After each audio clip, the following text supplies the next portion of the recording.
Welcome, everybody. I know some of you are just joining us. This session is part of a day of events, part of Human Rights Center Day here for Alumni Week. So I know some of you have been with us all day and some are just joining. But we're really looking forward to this conversation with practitioners in the area of business and human rights.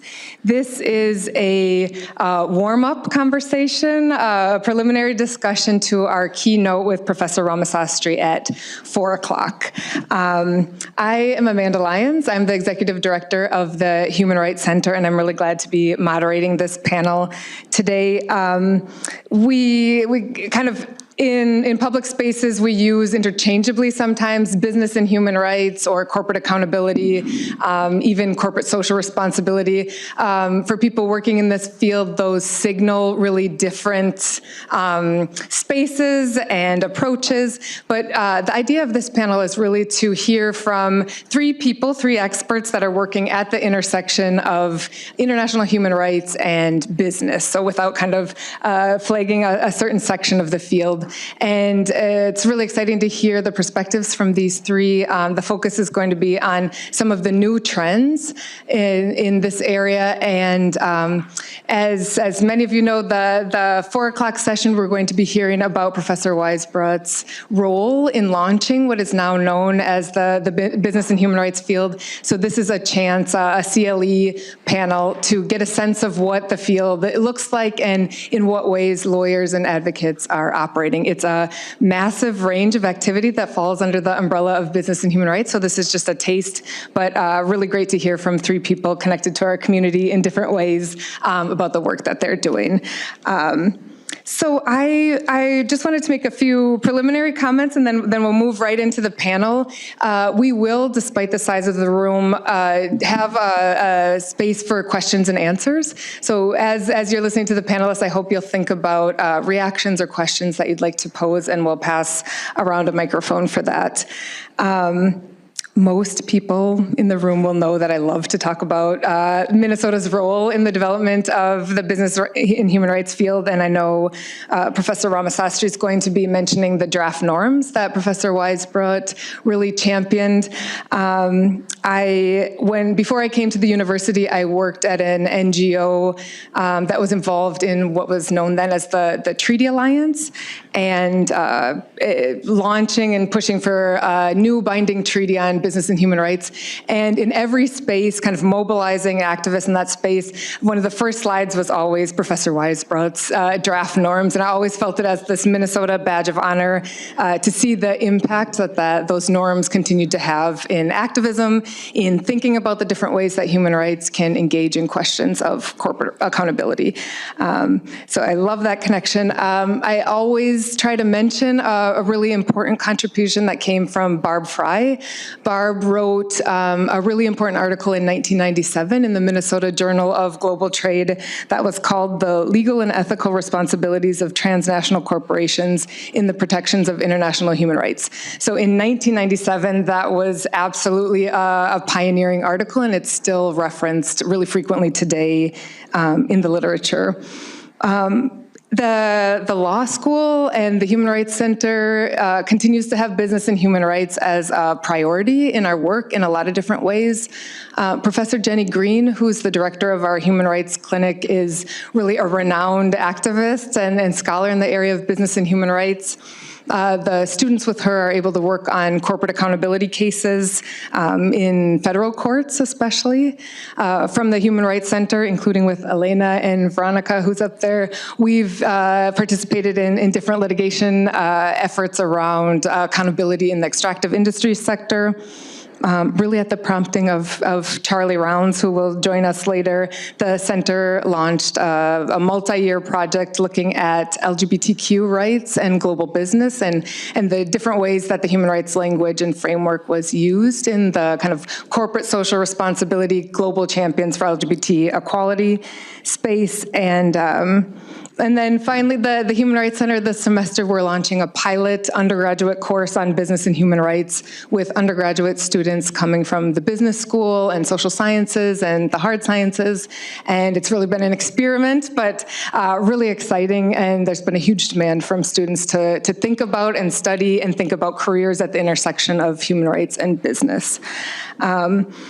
So today we have a panel of our three guests, but we also have a very special participation from Professor Jenna Martin, who wasn't able to join us, but prepared a very short video message for us all on this occasion. And we also claim Professor Martin as part of the Minnesota law human rights community.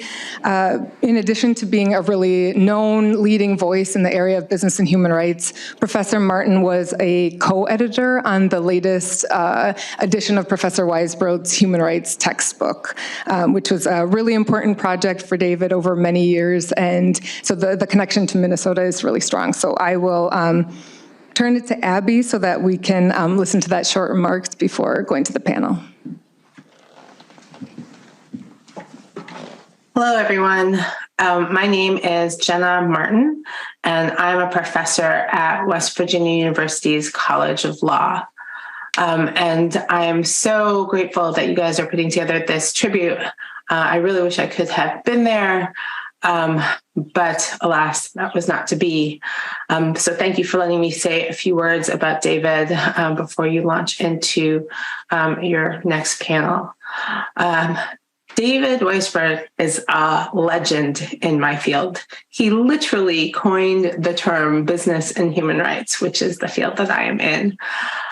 So to have been able to work with David on revising a casebook, which has been so instrumental in the field of human rights, was an incredible honor. And how it came to be was a little serendipitous. I had met an editor at Carolina Academic Press a few years ago who had said sort of casually, there's a gentleman, he didn't tell me who at the time, who wants to revise his casebook. Do you mind if I give him your name?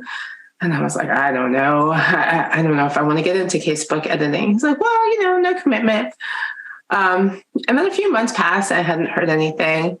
And then I got a phone call from David, who said, hello, my name is David Weisbrod, and I have read all of your articles, which as a mid-career scholar is incredibly intimidating. But then he said, and they were all good, which I have to say, then led to an incredible fangirl moment. Like, David likes my stuff.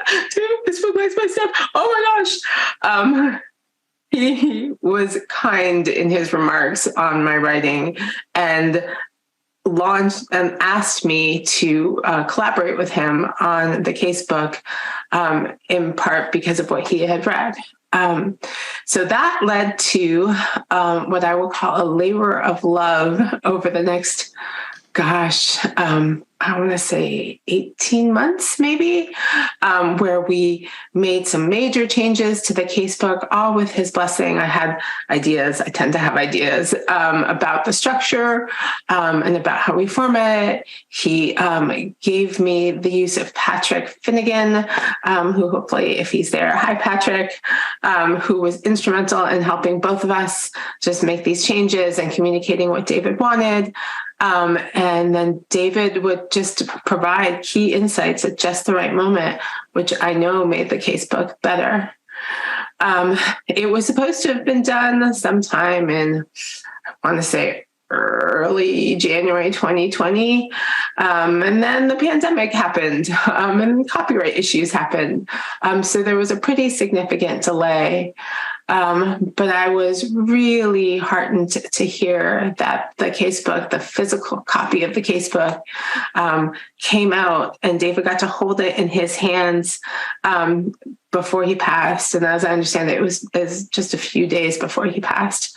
So I will always be grateful that he saw the fruits of his labor, that he saw that his legacy will continue, and that he allowed me to be a part of that with him. It is one of the fondest memories of my career that I will I will always have. So thank you so much for letting me speak. Thank you so much for talking about his legacy. And I hope that this panel discussion is vibrant and worthy of David. Thank you.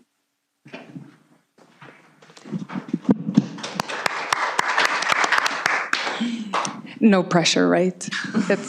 I want to say Patrick Finnegan is in fact here. I want to recognize Patrick, who worked with David for many years. I learned recently one of the first assignments with David was in fact working on the draft norms, translation related to the draft norms, right, Patrick? And so we're indebted to Patrick for a lot of work, but especially the most recently archiving a lot of Professor Weisbrod's materials.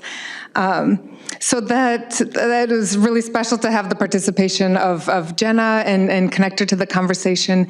And now we'll be able to hear from our panelists today. I'll introduce each panelist, and we'll hear some opening remarks, and then we'll go to take questions and answers from folks. So first I'd like to introduce Michael Conju. Michael is an attorney and shareholder at Littler, based out of the Minneapolis office here, and there he's the co-chair of the firm's business and human rights practice. He's been really involved in the policy debates at the international level and is really a frequent expert on panels in Geneva at the Human Rights Council. He has a BA and a JD from Wisconsin and Chicago, but we don't hold it against him. We still let him hang around here. But no, Michael's been extremely generous with his time at the center and with our students, guest lecturing in our courses, and fielding many inquiries from our students that are interested in working in this area. So we're really glad to have Mike with us today. So Mike, we're hoping that you can tell us a little bit about the ways that you see companies engaging with the different human rights standards and frames, and especially I think since you're the most senior business and human rights practitioner on the panel, if you could give us a sense of what you're seeing as the new and emerging trends. Thank you very much. Can you hear me okay? I tend to mumble. If you can't, just wave. Thank you. Thank you very much for having me. It's a pleasure to be here and an honor to work and to be a part of this organization, the university. The history of this university within the field of business and human rights is incredible, and to live down the street as I do now and to be able to participate is an honor. A little terrifying that I guess I'm the most senior on the panel. I never think of myself in that way, but I guess it does happen. It's happening. So how are companies engaging in this space? I'll keep my comments short and really would want folks to ask questions. I think that'll be the best use of everybody's time. It depends on the company is the short answer. Some companies, particularly smaller ones or folks that are known as SMEs, small and medium enterprises, are still unfortunately wrapping their minds around the concept of, having a human rights policy or, policy related documents or the like. That's a little frustrating for someone that lives in the space and, for the broader populace, but I'm happy to help when I get those calls, and I increasingly get those calls these days, and I try to tell myself that it is progress, that these folks are actually thinking about these issues as opposed to 10 years ago when they did not. And then, some of the larger companies that I also get the opportunity to work with are much more deep in this particular area. And there's a lot to say about what companies are doing in the BHR space. There's a lot to say about what they're not doing in the BHR space. But at present, the things that come to my mind are, number one, human rights due diligence. There is an increasing push, as some in the room know, to create, true regulatory frameworks about mandatory human rights due diligence. There is a huge push that started, at least as it relates to regulation in France, that is now spread elsewhere. Germany has got a new law that became effective the 1st of this year that's likely to turn into an EU directive of some sort in the coming future. sooner rather than later. And what I see companies doing in that particular space is focusing on supply chain. Number one, trying to understand what their first tier or direct suppliers are, where are they located, what sorts of salient human rights risks do they present, what do the contracts look like with those particular suppliers or business partners as a way in which we can audit those particular suppliers. And then from my perspective, much more interestingly, how do you go beyond that first tier? Not just by, cascading, as it's sometimes referred to, the requirements of first tier suppliers upon second and third and down the chain suppliers, but also how can you as a top of chain company have visibility and to some extent, some actual leverage to enact some change or to make sure that human rights violations are not occurring in the lower tiers of your supply chain. Very interested to see what's happening with respect to technology. Before the pandemic, there was a huge push with respect to blockchain. That's receded for a number of different reasons. But I think that's a really interesting thing to keep an eye on in the future. A couple of other really quick things, because I know we are short on time, but the two other things that jumped out at me were, number one, the spotlight that I'm seeing increasingly on this particular country as it relates to migrant child labor. There was an expose in the New York Times quite recently that has led to a lot of activity in that space that I have been involved in that I think is awful, but to see people actually swimming in the right direction on that, and to see more attention paid to that particular problem, I think has been quite wonderful. And I hope to see progress in that particular space. But that's something that is top of mind for me at the moment. And the third and final piece that I'll raise is the more I interact with, especially bigger companies in the space, the more I see lawyers that are part of, business and human rights steering committees or, the like at a particular corporation, which selfishly I like. I'm a lawyer. I, speak the same language as most lawyers. But more broadly, I think it's important to have more lawyers exposed to this space because it's a space that goes beyond what, as a lawyer, we get sort of taught with respect to compliance. BHR to me is not just compliance. It's understanding, yes, the regulatory framework and advising a client on how it can be compliant, whether there's issues, legal or otherwise, with compliance. But it's also about advising a company on what is the right thing to do as a citizen of the world. And it's an interesting time to be a part of those discussions, as there's, I think, some meaningful conversations being had around what is a business and, what is its place in the world. Thanks, Mike. And it's really incredible to see the expansion of the number of lawyers that are working either in firms or inside corporations, specifically as human rights counsel. One of the first exercises that we did in the undergraduate class was to have the students kind of think of a multinational corporation and Google for their human rights policies. And we've done it several times in several spaces, and we've never found one that doesn't have a public-facing human rights policy. So a corporation that has a global footprint has a human rights policy. And I think not so many years back, it would have been shocking to think that every kind of large company would be listing out international human rights treaties as part of their kind of public expressions of commitments. The extent to which, how that's used, the impact that has is I think, some of the most interesting conversations in the field, but that change is not debatable. So we'll turn now to Rebecca Roosevelt, and it's really exciting for us to have Rebecca back on campus. Rebecca is a 2019 graduate of the law school and a 2017 Human Rights Center fellow. She's now a staff attorney with Global Labor Justice, International Labor Rights Forum. She has been affiliated with Justice in Fashion and worked previously with the International Corporate Accountability Roundtable. And she has an undergraduate and previous professional experience in costume design and fashion, and Rebecca, I'm going to contradict something you said in our previous panel, if I can.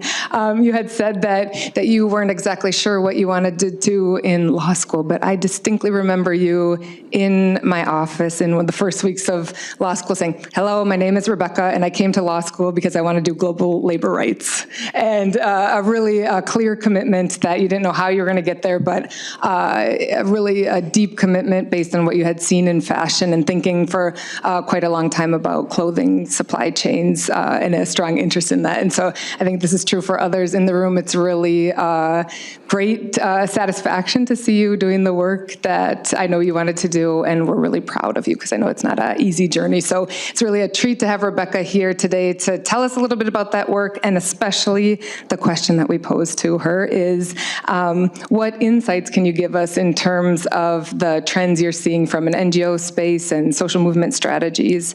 How do you see different actors taking different roles? And then if it fits, maybe a reflection on your experience in law school and kind of what prepared you for the role you have now. Those are big questions. Sure. I'll start with a really quick overview of my work. First, yes, that is exactly what I came to law school for, and I feel really excited and proud that I've come full circle. With Global Labor Justice International Labor Rights Forum, I work on the forced labor program, and so I work on two different main threads. Excuse the pun. One being the Cotton Campaign, which monitors and advocates against forced labor in the cotton sectors in both Turkmenistan and Uzbekistan. And the other is ending Uyghur forced labor in the Xinjiang Uyghur Autonomous Region. And so that work, entails a variety of strategies that can be used, some of which are going to directly contradict some of what my colleague here has mentioned. I'll start with mandatory human rights due diligence. I hope if you can't hear me, just make a motion. Mandatory human rights due diligence laws, which, yes, have been proposed around the globe. I actually wrote one for the US that is floating around somewhere that's comparable, comparing mandatory human rights due diligence, MHRDD, which is how I'll refer to it here on out, with the looking at how that would work under a Foreign Corrupt Practices Act framework. That's neither here nor there, as in it hasn't gone anywhere in the last few years. But yeah, mandatory human rights due diligence is essentially I guess I don't want to say based, in the garment industry at least, is based on supply chain tracing. And there's a number of different ways in which companies do that. One is kind of a follow the money trail that we're kind of familiar with in the way that a lot of journalism works. Another is contracting, coming up with contracting clauses that hold suppliers responsible for a lot of human rights enforcement and prevention and remedy. Which I think a lot of some folks anyway view as a company kind of offloading its own human rights, its own responsibility to respect human rights, and then another interesting area is kind of a retroactive view of supply chain tracing is DNA isotopic testing. Where companies are actually taking threads and taking multiple DNA samples and using various metrics about soil and water that I can't really describe because that's not my area, can actually determine a region from which cotton is grown, which is really incredible. Also keeping in mind that when cotton is spun, you can have cotton from like 5 different countries in a single thread. I think one of the most interesting strategies that's being used right now is the use of import bans. The US actually leads in that area, and Section 307 of the Tariff Act states that an importer in the United States cannot import a good made in full or in part with forced labor. It's actually not many more words than just that sentence. And that hasn't, even though that line is decades old, it hasn't really been strongly enforced since like maybe 8 years ago.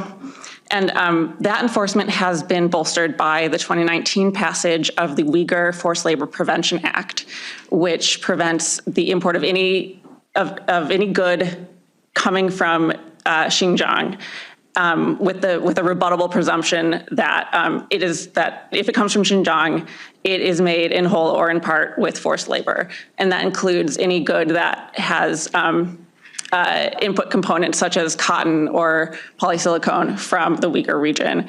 That has actually been one method that has really kickstarted a lot of companies in proving that they can do deep due diligence into their supply chains down to tier 5. Like the tiers vary, but down, beyond manufacturing, beyond where the cotton was spun into yarn, beyond where it was ginned, but from where it was grown and the people picking it.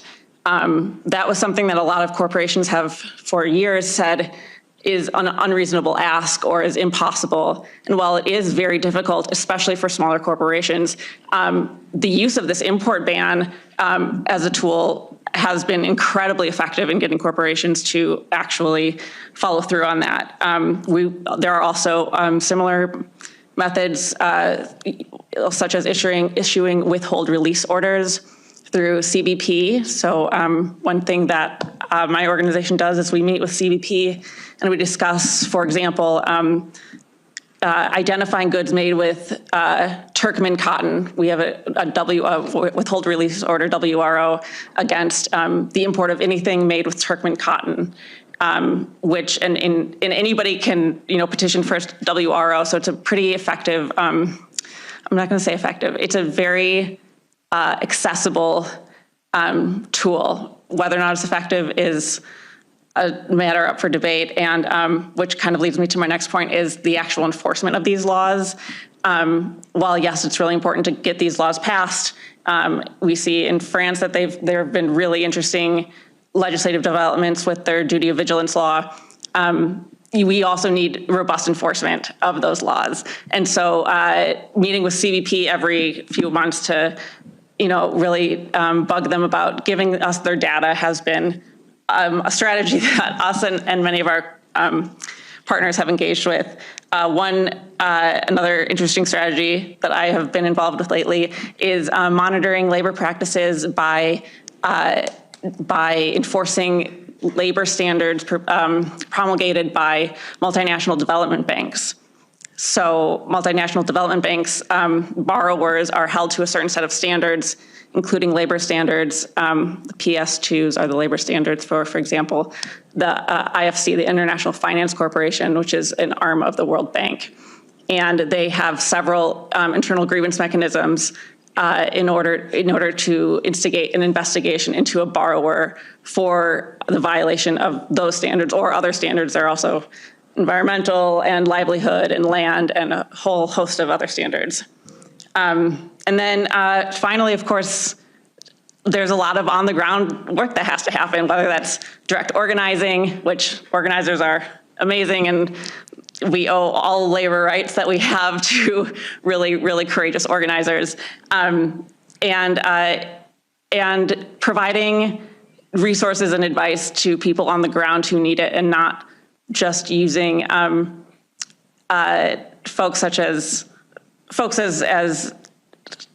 research subjects, which is what a lot of organizations that come up with great ideas are often keeping the problem alive and only solving theoretical questions. That is just something I want to point out for students who are kind of looking to make the most effective change they can. Do you want me to keep going on CSOs? Well, we could kind of, I think we'll come back for more rounds. Do you want to tackle my law school question? Oh, yes, absolutely. I mean, I would not be here today without the amazing resources I've had from the Human Rights Center, and I'm not being paid to say that, I promise. That was the plug. That's how I had to get it. Yeah. No, but really, I would say the two most informative experiences I had in law school were taking the human rights seminars. I took human rights and poverty and human rights with Amanda, and business and human rights with Jenny Green. And both of those, because the semester is wrapped up with a paper of my own, where I could choose the subject and the direction of the paper, those two things allowed me to explore exactly the areas of law I wanted to go into and answer questions about. And those were also proved to be really impressive to employers because it shows a lot of intrinsic motivation. So I highly recommend that as a tool for your own growth and your potential career growth. And take as many fellowships and internships as you can. My first year, I was a Ludke Fellow with Juvenile Justice for Human Rights, Juvenile Justice Advocates International, interviewing kids in detention in Mexico. That was an incredible, informative experience of working on the ground. And then the human rights career counseling, just going into Amanda's office and saying, I think I know what I want to do, but I have no idea where to go and how to get there. And going to all of these amazing lunch events. This is not one of those lunch events because it's way too late for lunch. But I remember just meeting with a human rights and business practitioner from Cargill and some folks from the Minneapolis Police Oversight Commission, and those were all incredibly moving, insightful presentations that helped me figure out where I wanted to go. Thank you. So besides the plugged Human Rights Center pitch that I was not intending to set up so clearly, and definitely not my career counseling, because my own path should not be an example for anyone, but I do think that Rebecca's story and perseverance is a good example of the students that we have that are really talented, really committed, but are on trajectories that are not cut out for them. There's no instruction sheet from the Career Center saying, oh, this is the kind of career you want, this is how to do it. And especially in the area of human rights and business, it's changing so fast. It's really dynamic, it's expanding. And so students having the flexibility and pursuing these different types of internships and piecing together their experience has been really key to see people moving into that space. And connected to today in the work of the center, we've identified several lawyers in our alumni community that are doing really interesting work in different ways in business and human rights on trafficking. Our Chrisanne Kleibecker, who's now at Amazon, people that are inside corporations advising. We have students, I'm looking at one in Target. So we have students that are placed, students and alumni doing really interesting work. And when our law students are able to connect with that community, I think they kind of the sparks fly of what's possible and what a career path could look like in that area. And speaking of which, I'm going to turn over now to Elena McComber, who's a current student with us. Elena is a 2L here at the law school and a 2022 Human Rights Center Fellow. She's a research assistant with the center, also a graduate of our undergraduate program here at the university. Fluent French and Spanish speaker, so a really exceptional student. And since the beginning of the year, Elena has been working with the Business and Human Rights Resource Center, which is a really key actor and voice in this field. Elena is working with them through Human Rights Law Field Placement, which is a program here at the law school and the center where students are able to take internships under supervision for academic credit.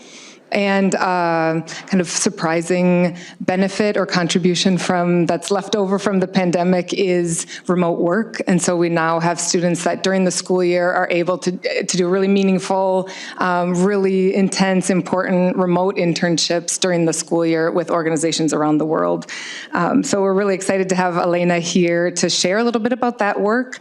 And Elena, hoping that you can tell us more about the Resource Center, its important footprint, and maybe the new trends that you're seeing from that perspective. And I think for all of us in the room, maybe some ideas about the ways that we could engage with the Resource Center for those that have more interest. So over to you. Great, thank you, Amanda. I was a bit surprised when you asked me to be on the panel, given that I've only been in this space for less than a year, but hopefully what I lack in experience I can make up for with passion and enthusiasm. So for those of you who don't know, the Business and Human Rights Resource Center is a charity nonprofit based in London, and they've got started in 2002. They just celebrated their 20th anniversary, and it really serves to be a repository for business and human rights information and development developments from all over the world. And apart from doing research and creating reports on different thematic issues in the BHR space, one of the main important contributions of the Resource Center, which I'll refer to it as that, given its kind of long name, is a research database that compiles, or that has compiled, business and human rights news articles over the past 20 years. And it allows people to look up a certain business and human rights issue, such as pollution, and then focus in on a certain country or company. So if you want to find out all about pollution in Serbia, you can go to the Business and Human Rights Resource Center page, click on those tags, and then search for those articles, and you'll get lots of different results. And then at the Business and Human Rights Resource Center, I work with the corporate legal accountability team. So we focus on tracking different legal developments in the BHR space around the world. And one of our primary contributions is our quarterly update, where we profile the latest developments from the past quarter. We also update our lawsuit database, which has a database of over 200 cases brought against corporations and sometimes governments from around the world. So, for example, in the last quarterly update, we talked about developments in a case involving a Swedish energy corporation and alleged complicity in war crimes in Sudan and South Sudan. And then you can subscribe. I'll plug the quarterly update. You can subscribe for free at the Business and Human Rights Resource Center. We release them 4 times a year, given the quarterly name, and they're available in all different sorts of languages. You could also sign up for the weekly updates, which are really great. The communications team every Wednesday releases a compilation of the latest business and human rights developments and news articles from all over the world. It's all free, so I highly implore you to check those out. And then in regards to developments and the foci of the Resource Center, there are 3 organizational priorities that we focus on. So labor rights, the environment, and then technology and human rights. And the corporate legal accountability team focuses more on the former 2 as opposed to the latter. And then beyond those 3 priorities, there's 2 teams, groups of teams at the Resource Center. There's the thematic teams, which is what I work with the corporate legal accountability team. There's also a labor rights team, a human rights defenders team, and then there's also regional teams that focus on the Middle East or Latin America and so forth. And then finally, second to last, I'll speak to some of the developments that we've seen. One of them being mandatory human rights legislation. I won't go into that too much, given that the other panelists have already spoken on it. But another big thing we're seeing in the US and then Western Europe and Australia, Canada, is the growth of anti-SLAPP legislation, which is legislation to protect human rights defenders and journalists who report on a company, and then the company brings a defamation suit against them, and it can be really expensive. So creating laws that protect those journalists, expedite proceedings, lower costs. There's 32 states in the US that have those. Minnesota is not one of them. So if anyone in this room can start getting that going, that'd be great. And then another big trend we're seeing is in the field of climate litigation, and specifically just transition litigation. We're working a lot on that in profiling lawsuits brought against companies for their environmental impact, just for pollution, and then their contributions to climate change, which is a bit more tricky to litigate. And then also just transition litigation, I'd say, is the biggest area that we're focusing on at the Resource Center with the corporate legal accountability team, and making sure keeping track of cases where in the context of transitioning away from fossil fuels into renewable energy, making sure that the cobalt that is mined or the lithium that is mined, it doesn't further intrude on child rights, labor rights, environmental rights, and making sure that the transition is just for all. And then I guess the last thing I'll speak to is the Human Rights Center and my field placement. So as Amanda mentioned, through my internship, I get credit at the center, through the center, and it's a really great opportunity to work during the school year. And since given that so many human rights jobs are unpaid, it's nice to be able to not have to worry about the financing because you're just in school anyway, and being able to get credit for that work is really great. And I'm very thankful for those experiences and being able to get to do what I want to do in law school outside of the classroom it's really great. I think that's all I have to say. That's all I paid her to say with the Human Rights Center. No, that's really great, Elena, and I've loved kind of getting to see the work that you've been doing. It's a really interesting kind of exposure to these hot topics. The Resource Center is a great place to track, and I think something that's really important about the space is that corporations have the space to respond. So there's a weekly news update, and as information is submitted, corporations are given a chance to kind of submit information and write a response, and then if there's no response, that's also reported in the space. So I encourage those of you that are interested to check it out. So I would love to take a couple questions. We have about 15 minutes. I know we're in a big room, but I'd love to hear, I know we have several people in the space that work on these questions yourselves, so anything for one or all of our panelists. We'll maybe take 2 or 3 and then bring it back to the panel.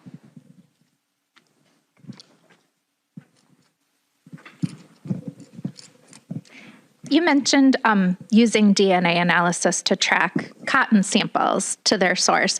Are there other sorts of information or resources that are really important to tracing? For example, credit card use has been a great thing to track when preventing human trafficking in some cases. Are there other sorts of information that would be helpful in helping businesses with supply chain tracking? There's definitely other information that is incredibly helpful with tracking various attributes that contribute to human rights violations. I'm not an expert in them, unfortunately, but I would say that there are a lot of companies that aggregate data like that to, for example, trace supply chains. A lot of countries that will aggregate data about, geopolitical situations, legislative developments, diplomatic interventions that have occurred in around the globe to help companies mitigate their risks and also more clearly track their supply chains.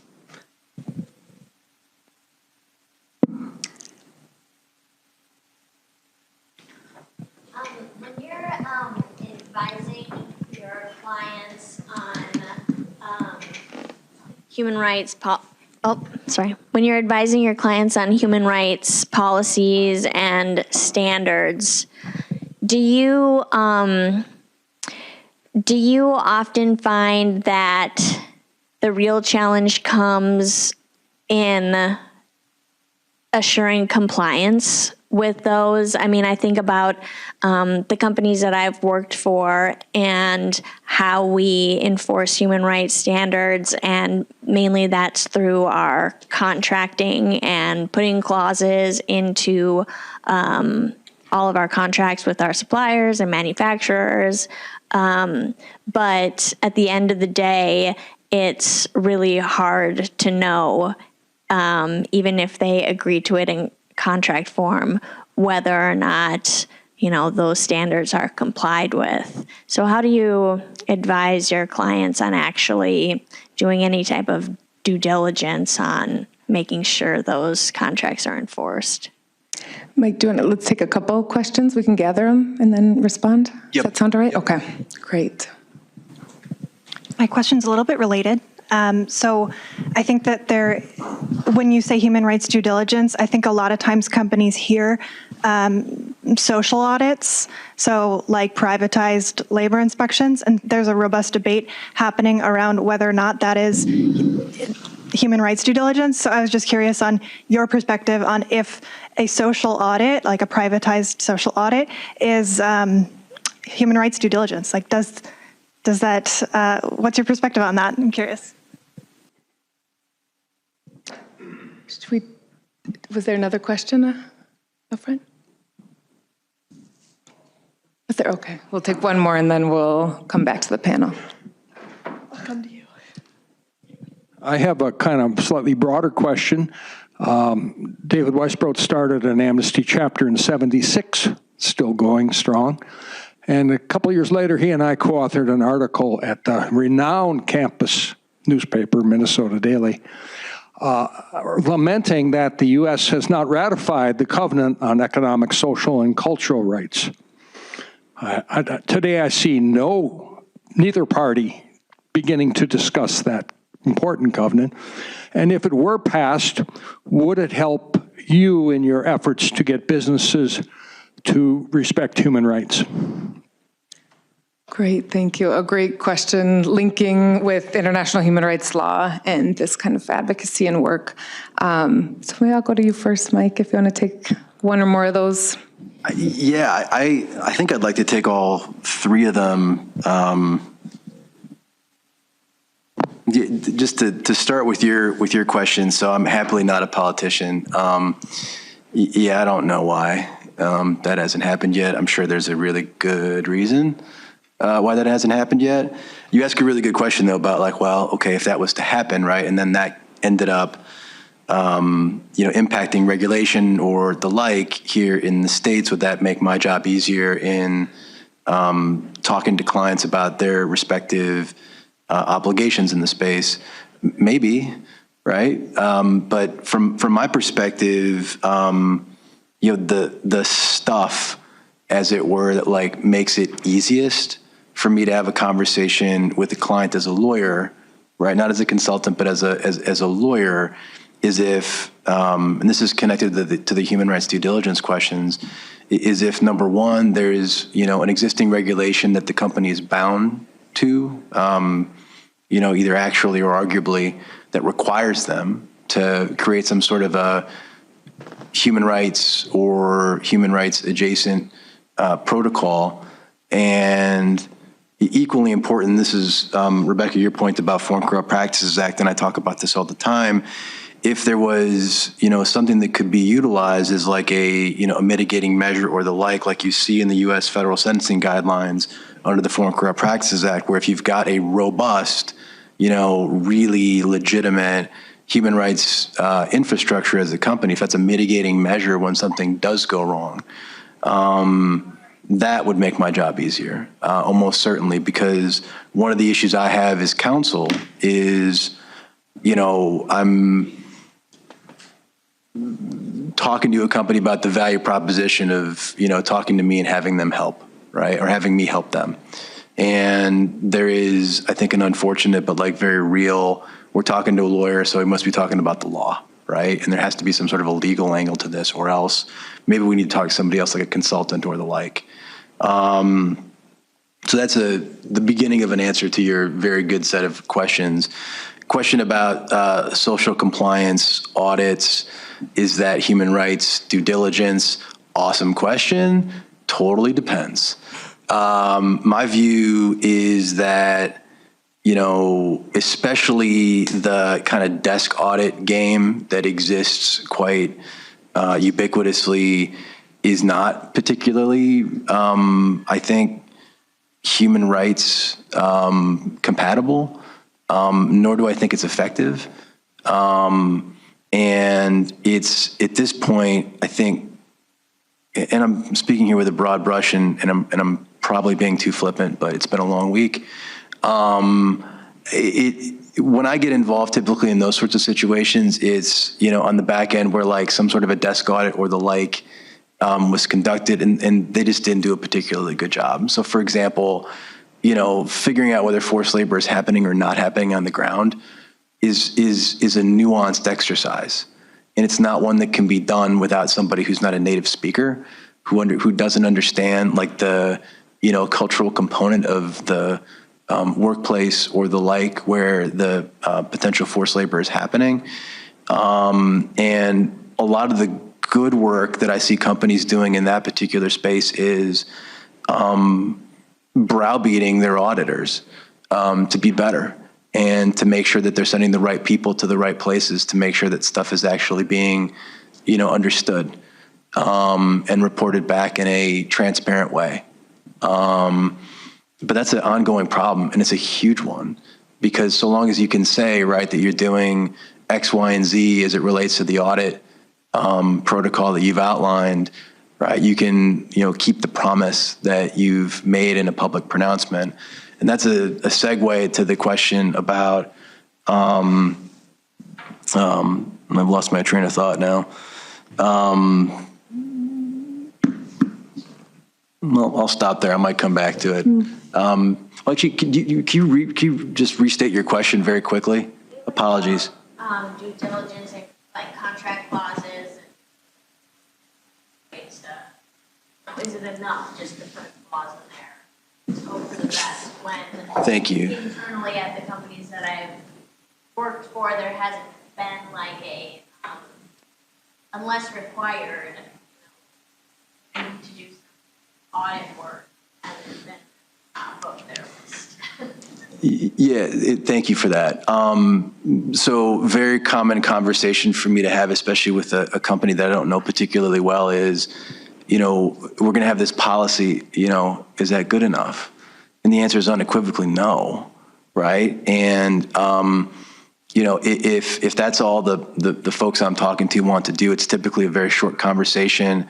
And, my position on this, which I take a lot, is that just having a policy is just really not enough. And where the real action is and where the real work is done is in actually creating,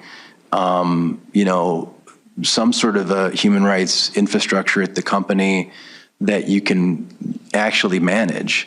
And it's okay to start small. In fact, I think that's often the best place to start.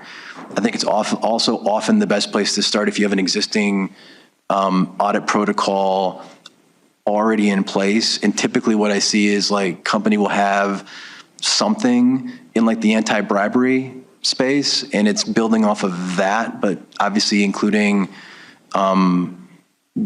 different items and perhaps bringing in different internal, external resources. But yeah, like what they say, that the say-do gap is very real. And, it's a function of, a number of things. But I'll say this and I'll be quiet. I've been talking a lot, I'm sorry. But like there's a ton of pressure, I think, especially for some of the companies that are, small, medium enterprises right now, to have something. Because, larger companies are requiring, as part of their own supply chain or, human rights protocols, like you have to have a human rights policy, you have to have an anti-slavery policy, you have to have an anti-trafficking policy, something along those lines. And there's a ton of pressure to just kind of have that and save the relationship, right, that you have with this important customer, and then kind of deal with the more difficult stuff down the road. And busting through that, especially as a lawyer, can be really challenging. Rebecca or Lena, do you want to add anything on those questions? Sure. I would say in regard to is auditing due diligence, I would say that in a lot of instances, due diligence or social auditing is really designed for the company to kind of check the box and say, yes, we did the best we could to comply with these requirements. I think there's a lot social auditing can miss. It can be not having somebody local. It can be, not having private enough access to conversations with workers, which is a very frequent concern. Somebody's in the room, somebody's listening otherwise, and workers don't feel comfortable saying what they can say. I think the most important thing, one of the most important ways to have a social audit that works, or otherwise provide indications of labor violations issues or other tangential concerns, is to have a democratically elected worker organization. Having a trade union is just so essential to preventing worker abuse. And unless you have social auditors who are getting unfettered access to a worker representative from a democratically elected union, you're not going to get the most clear picture of what's going on the ground. And then I want to then, in addition to forced labor situations, specifically state-imposed forced labor, which is what we're seeing in China, in the Uyghur region, and throughout China with its various labor and prison programs, is that you will never, ever get a clear view of what's on the ground in China. That's not possible. You cannot, there's no ability to conduct due diligence where there is state-imposed forced labor. The most responsible thing to do is to completely leave the area. You hear a lot about responsible disengagement, and in the situation of state-imposed forced labor, the only responsible disengagement is to leave as quickly as possible. Yeah, I don't have too much more to add, especially since I don't have any clients, but I do have a point to add about the international law question. I am young, but I don't have much hope of the U.S. getting it together with ratifying a lot of international law or complying with those standards anytime soon. Even at the national level, I'm not too optimistic about the U.S. developing a modern slavery law or mandatory human rights due diligence anytime soon. I think the best hope is for other legislation to be developed in the EU, Australia, Canada, and to hope that major companies like Apple, for example, will just comply to those countries' standards out of convenience so that they don't have so that they have uniform marketing practices and standards. So I see more a better path that way as opposed to legislation from the U.S. or the U.S. Aligning itself with international standards. Not the most optimistic point to end on, I'm sorry about that. No, it is. And in my time working with Elena, I know you always do have something to contribute and add. That's a really helpful point and really kind of sets us up for what's to come. We're getting ready for our keynote lecture at 4:00. And so I'm positive that there's more questions in the room. There will be a question space after Professor Ramasastri's keynote. Just a couple of thoughts from the conversation. I think when I think about the draft norms and the expansion of this field, what I see in Professor Weisbrot's leadership is really taking international human rights law and stretching it in the legal scholarship sense, but also in the advocacy and kind of pushing human rights law where it wasn't before and taking the tools and language to apply to the most pressing problems. And that's consistently the challenge for human rights advocates, is to not stay in a human rights world, but to bring it into other places, whether it's people that are steeped in labor law. I mean, it can be very siloed between labor and human rights, or in corporate law. And so I think that's the exciting part of this field, is to see how across disciplines and expertise, people are really coming up with new solutions, new challenges. Today we really focused on human rights look at preventing harms. I think that's where our conversation was taken, and what's, I think corporations are leading this, but also some civil society thinking about the positive role of corporations as human rights champions. I think that's a big subject of debate, is to what extent are global corporations or multinationals seen as allies on issues of human rights defenders or LGBT rights. So also now there's a lot of talk in human rights language about human rights responsibilities and to promote human rights realization. So this is an area that's going to continue to get a lot of attention, to attract a lot of lawyers and other disciplines. Another element of the Resource Center that's very important is its job board that comes out as part of its mailing. There's always a huge list of opportunities for students and mid-career professionals in this field.